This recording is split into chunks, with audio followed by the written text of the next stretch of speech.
All right, guys. So before you put your new thermostat into your vehicle, you want to make sure that it actually works as it is intended. It's designed as it heats up with the radiator fluid that basically the rubber seal there that's stopping the coolant flowing through from this side to this side.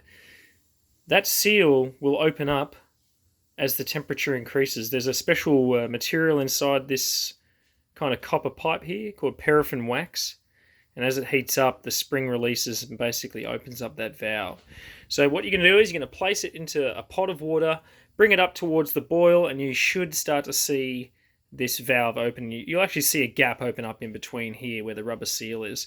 If it doesn't open up and the water's boiling over, it probably means it's a defective thermostat. You can always put in a thermometer as well to test the temperature.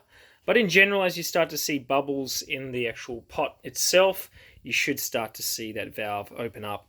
And it will actually open up a few, maybe like, I don't know, 5 millimeters or so, maybe even more. And then that is how you test your thermostat before you put it in the vehicle. I've tested it already. Not going to show you exactly how to do it. Just do what I say and make sure it opens up. If not, send it back.